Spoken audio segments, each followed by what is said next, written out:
Alors, bien-aimé dans le Seigneur, j'aimerais en cette heure partager une pensée avec une personne qui a l'habitude de lire les vidéos que je poste pour édifier la foi de plus d'un. Vous êtes bénis.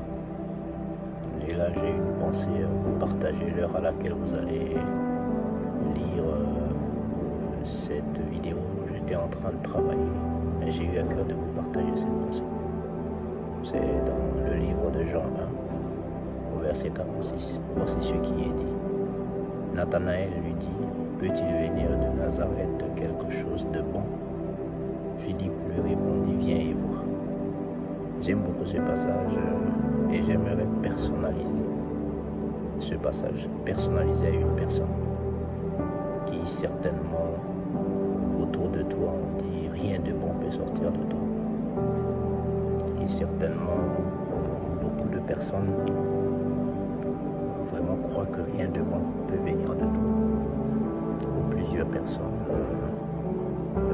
te blâment, plusieurs personnes te critiquent, ou plusieurs personnes n'aiment pas ta manière de travailler, ou plusieurs personnes n'aiment pas ta manière de voir les choses, ou plusieurs personnes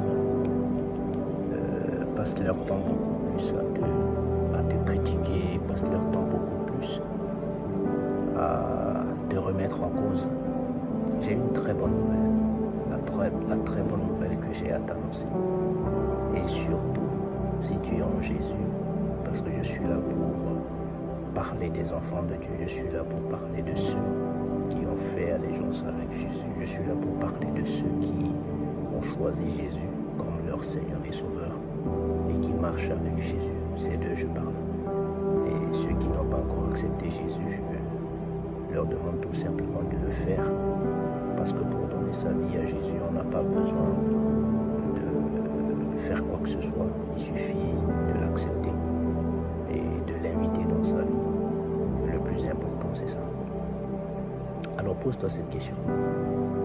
Quand les gens te voient, ils disent quoi de toi? Quand les gens te croient généralement, ils disent quoi de toi? Voici un peu comment les gens réfléchissent de toi. Est-ce que quelque chose de bon peut sortir de toi? Est-ce que toi, là, tu peux faire quelque chose de bon? Est-ce que vraiment tu peux devenir quelqu'un de bien? Est-ce que tu peux devenir quelque chose dans ta vie? J'aimerais te répondre, au lieu de marcher la tête baissée, au lieu d'être découragé par les dires des gens, au lieu de te focaliser sur les paroles des gens, pour mesurer ta vie. Ne limite jamais ta vie par les dires des gens. Ne mesure jamais ta vie par les dires de qui que ce soit. Mais place ta vie sur la parole de Dieu. Mesure ta vie sur la parole de Dieu. Ici, c'est quelqu'un qui était en train de parler parce qu'on lui a annoncé que le Messie venait de Nazareth. Et comme Nazareth est un petit village, peut-être que tu penses que comme tu es issu de tel pays ou de tel pays, ou tu viens de tel quartier, ou tu viens de telle commune, ta vie n'a pas d'importance ou tu n'as pas d'importance. Tu viens de telle famille. Dans ta famille, il n'y a personne qui occupe un poste d'autorité dans le pays. Ou bien tu n'es pas issu d'une grande famille. Mais attendez, c'est quoi une grande famille? Alors je vais te dire quelque chose, toi qui m'écoutes. Oui, tu n'es pas issu d'une grande famille. Oui, peut-être tu es seul dans ta famille. Oui, peut-être tu es le seul, l'enfant unique de ta mère ou de ton père. Oui, peut-être tu es dans une famille où rien ne marche. Mais j'ai une très bonne nouvelle à t'annoncer. Si tu as été choisi par Jésus, tu fais partie de cette grande famille céleste. Tu fais partie de cette grande famille où toute promesse a été déversée. Tu fais partie de cette famille où le maître du temps et de la circonstance appartient. Et c'est lui qui décide de qui il élève, de qui il rabaisse. Et c'est de lui que je suis en train de parler. Donc bien aimé, arrête d'écouter les gens.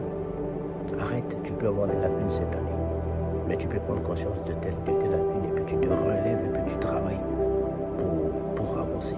Oui, tu peux connaître des échecs aujourd'hui, sur tous les plans, sur le plan de tes fiançailles, sur le plan de ta vie de couple, sur le plan familial, avec tes enfants. Mais tu peux te relever. Tu peux te relever. Lorsque les gens disent rien de bon peut sortir de toi, laisse-les parler. Laisse-les parler. Vous savez, j'ai l'habitude de dire le résultat parle plus que les dires. Au lieu de te focaliser sur ce que disent les gens, travaille. Travaille. Si tu es ignoré, ne t'en fais pas. Si les gens ne te calculent pas, ne t'en fais pas. Fais ton travail. Mais un jour viendra où ils vont voir le fruit de ton travail. Ils comprendront que quelque chose de bon peut sortir de toi. Alors bien aimé, comprenez quelque chose. Avec le Seigneur, on ne tarde pas pourtant. Avec le Seigneur, on n'échoue pas. Oui, on va connaître des hauts et des bas. On va connaître des difficultés. On va connaître même des périodes difficiles. Mais ce qui est sûr, quel que soit ce que nous pouvons connaître, forcément, notre vie va produire quelque chose de bon. Et c'est ce qu'il faut retenir. C'est ce qu'il faut retenir. Si les gens nous disent, est-ce que tu peux porter quelque chose de bon? Est-ce que quelque chose de bien peut sortir de toi? Laissez-les parler. Laissez-les parler, bien-aimés. Laissez-les parler. Laissez les gens dire ce qu'ils pensent de toi. Laissez les gens te critiquer. Laissez les gens raconter ce qu'ils veulent. Mais toi, ne baisse pas les bras. Retiens. Ne base pas ta vie sur les dires des gens. Ne base pas ta vie sur les calculs des gens. Base ta vie sur la promesse de Dieu. Base ta vie sur les orientations que Dieu te donne. Et suis les orientations que tu reçois de la part du Seigneur. Tu verras, tous ceux qui disent quelque chose de bon ne peut pas sortir de toi, ou tu ne peux pas produire un bon fruit, ils finiront un jour par voir le témoignage de ce qui va sortir de toi. Et eux-mêmes, de la même manière qu'ils disent que rien de bon peut sortir de toi, ils finiront par dire que vraiment, ils ont eu tort de dire ça. Parce que celui qui vit en toi, il est plus fort que celui qui est dans le monde. Alors bien aimé, j'ai été en train de travailler, mais j'ai eu à cœur de vous partager cette pensée. Vous savez, lorsque je reçois une pensée, je me dis que certainement cette pensée va faire du bien à une personne. C'est pourquoi j'enregistre des messages. Dès que je reçois une pensée, j'enregistre et puis je partage. Donc bien aimé, partagez à une autre personne. Si ça vous a fait du bien, likez, aimez et aussi partagez à une personne. Et n'oubliez pas, soutenez-nous en prière, priez beaucoup pour nous, pour que Dieu continue à nous inspirer, pour que nous puissions également vous édifier par la parole de Dieu, car nous sommes là pour fortifier votre foi, pour aider votre foi à grandir. Le meilleur socle que nous devons avoir, c'est la foi. Et la base de la foi, c'est la parole de Dieu. Alors bien aimé, que le Seigneur vous bénisse et qu'il déverse sa grâce dans votre maison, dans vos activités, et que vos attentes soient comblées par la puissance de son esprit. En ce qui me concerne, je vous dis, seul Jésus nous suffit. À très bientôt pour une nouvelle vidéo et un nouveau verset. Que Dieu vous bénisse. Shalom.